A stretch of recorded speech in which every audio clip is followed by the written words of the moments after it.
Assalamualaikum warahmatullahi wabarakatuh. Perkenalkan, nama saya Dia Askanisrina, absen 11 dari kelas 12 Sosiologi. Pada video kali ini saya akan menjelaskan tentang dua peran tokoh ulama dalam memperjuangkan kemerdekaan Indonesia sebelum dan sesudahnya, yang jarang diketahui oleh banyak orang. Selamat menyaksikan. Yang pertama, ulama yang memperjuangkan kemerdekaan Indonesia sebelum tahun 1945, yaitu Tengku Fakinah. Tengku Fakinah merupakan salah satu ulama asal Aceh, Indonesia. Beliau merupakan seorang pendidik dan panglima perang untuk melawan dan menentang Belanda. Beliau lahir sekitar tahun 1856 Masehi di Desa Lamdiran, Kampung Lambenet atau Lamkrak. Ayah Tengku Fakinah bernama Datuk Mahmud yang merupakan seorang pejabat pemerintahan, dan ibunya bernama Tengku Muhammad Saad yang merupakan pendiri Dayah Lampucok. Beliau terjun dalam perjuangan melawan Belanda pada usianya yang masih 17 tahun. Tengku Fakinah juga sempat mengikuti dan menempuh pendidikan militer jelang pecahnya Perang Aceh, dan di situ ia bertemu dengan Tengku Ahmad yang kelak menjadi suaminya. Pada tahun 1873, ia mendirikan sebuah amal dengan membangun dayah di Lambenet di Mukim Lamkrak. Dayah merupakan sebutan untuk lembaga pendidikan tradisional Islam di Aceh. Dayah dibangun pada tahun 1911 usai peristiwa gerilya di wilayah Lamkrak.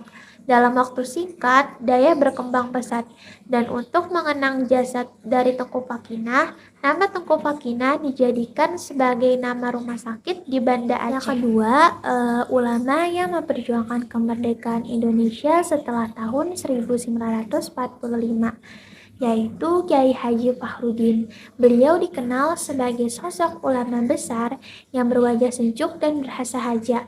Kesejukannya sebagai pemimpin umat Islam bisa dirasakan oleh umat beragama lain. Beliau sangat akrab dengan panggilan Kiai Haji Abdul Razak Fahrudin. Fahrudin biasa disapa dengan Pak AR. Beliau lahir pada tanggal 14 Februari 1916 di Cilangkap, Purwanggan, Pakualaman, Yogyakarta.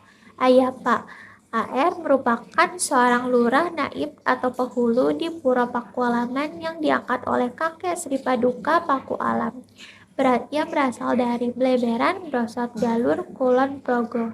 Sedangkan ibunya adalah Maimunah binti Kiai Haji Idris Pakualaman. Pada tahun 1934, ia dikirim oleh Muhammadiyah untuk misi dakwah sebagai guru 10 sekolah dan sebagai mubalik di Talang Balai selama 10 tahun. Dan ketika Jepang datang, ia pindah ke Muara Meranjat, Palembang sampai tahun 1944. Selama itu, Fahrudin mengajar di sekolah Muhammadiyah serta memimpin dan melatih Hizbul Watan, dan barulah ia pulang ke kampung halamannya. Beliau pernah menjadi pemegang rekor pimpinan paling lama memimpin Muhammadiyah, yaitu sekitar 22 tahun. Sikapnya yang merakyat inilah yang membuat periode kepemimpinannya dinilai sangat berhasil. Di sisi lain, beliau juga tetap menjaga hubungan baik dengan pemerintah dan bekerja sama secara wajar.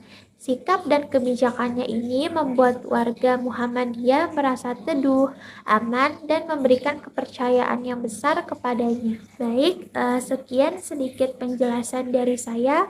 Kurang dan lebihnya mohon dimaafkan. Wassalamualaikum warahmatullahi wabarakatuh.